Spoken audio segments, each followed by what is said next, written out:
Good evening. It's Friday the 5th of June. I'm Dowd Army. This is Yeah Right News on Yeah Right TV. So firstly, our coronavirus update. The press are not focused on COVID-19 anymore. Headlines are all about Madeleine McCann's killer and protests over the death of George Floyd in America and our racist world. Basically, it's all over the news. So we will continue with our coronavirus update because that's what this news is all about. 357 deaths as of 4 p.m. on Thursday in the UK. That's 40,261 deaths in under 14 weeks. If we include suspected cases where no tests were done, we have now surpassed 50,000 deaths in the UK. But the press are not focusing on it anymore. The media is the most powerful entity on earth. They have the power to make the innocent guilty, and that is a power. They control the minds of the masses. The press is so powerful in its image-making role, it can make the criminal look like he's the victim and make the victim look like he is the criminal. If you and we are not careful, the newspapers will have us hating the people who are oppressed and loving the people who are doing the oppressing. You know what I mean.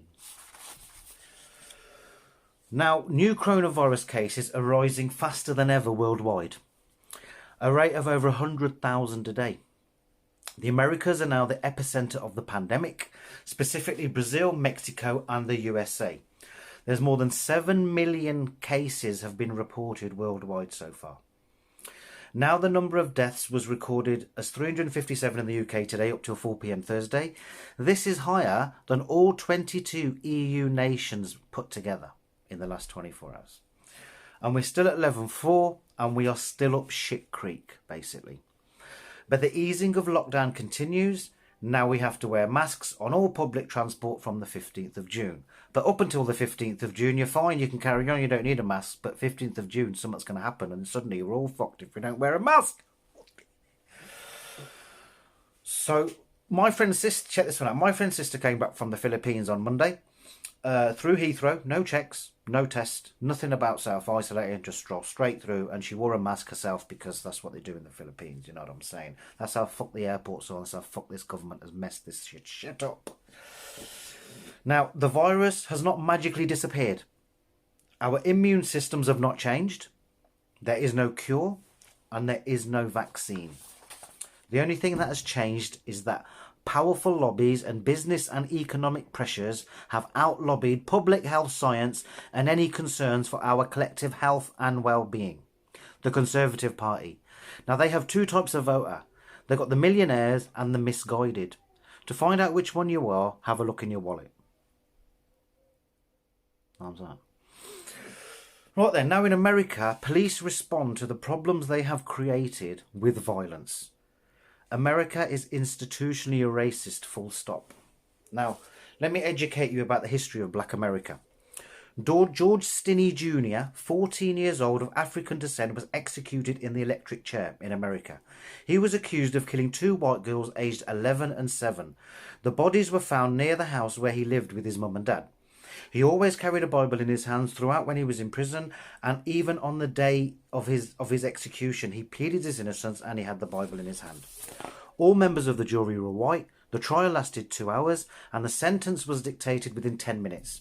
His parents were threatened and prevented from being in court, and then they were fucking expelled from the city. George spent 81 days before the trial without seeing his parents or a lawyer, in solitary confinement 80 miles from his home without his parents or a lawyer or no one. He was electrocuted with 5,380 volts, a 14-year-old. 70 years later, his innocence was finally proven by a judge in South Carolina because he was set up because someone wanted him to take the blame for it because he was black. Now, just to get you an idea, look at him on the day he was executed.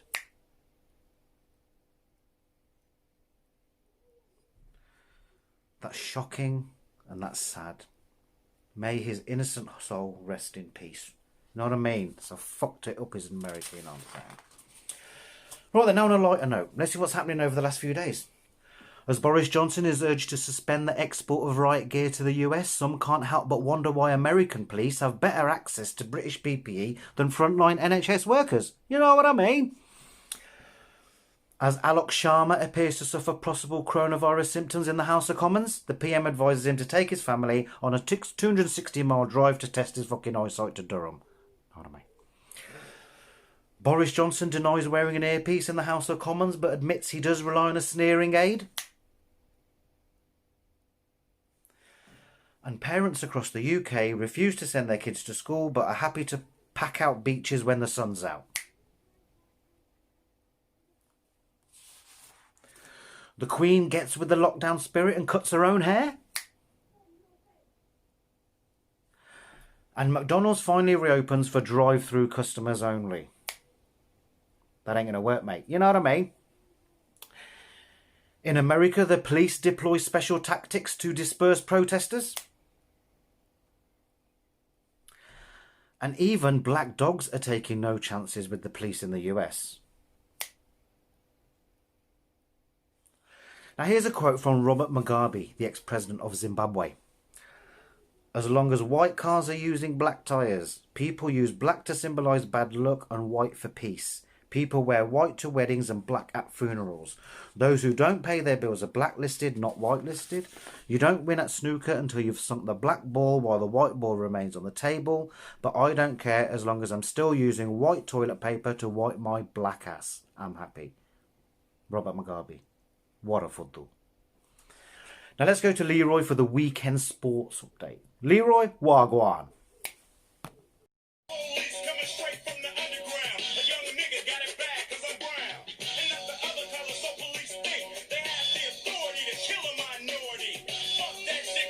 Wagwan. This Leroy. Wagwan people, wagwan. Now, yeah right, TV, tell me to do the spot. Now listen, there is no spot. Spot comes soon. Spot comes soon, but not this weekend. So, what me say? Me tell you what happened at school when I'm at school. Now, me teacher say, COVID-19 is very contagious. Someone give me a sentence using the word contagious. So me say, when Dominic come in drive from London to Durham, and must have talk a contagious. Boom ting. Then me teacher ask if anyone knew the name of Robin Hood girlfriend. Me say it Trudy. She go, who? Me say Trudy Glenn. Teacher said, no Leroy, it Maid Marian. Me say, no teacher, you hear the song? She go, what song Leroy? Me say, Robin Hood, riding Trudy Glen. Boom ting. Yeah, sorry people, but this music is needed for what's happening right now in the US of A. You know what I'm saying? Del boy, back to you boy. Thanks for that, Leroy. Now for our Friday Football of the Week. There's no competition really. We all know who the football is this week. It's Donald Trump. For what he's done out there, what he's causing the trouble. A president's supposed to bring people together in times of bad times. He's just causing a divide. And he is our number one football of the week, Donald Trump. Now the weather, let's look at the weather forecast. The weather forecast over the weekend basically is pissing it down. Now don't forget, Jagga Jat is back tomorrow night, so we'll have a right crack with him, see what he's up to, you know what I mean? See what he's been saying. Now, have a top weekend. I'm Dowd Army. This is Yeah Right News on Yeah Right TV. Yeah Right.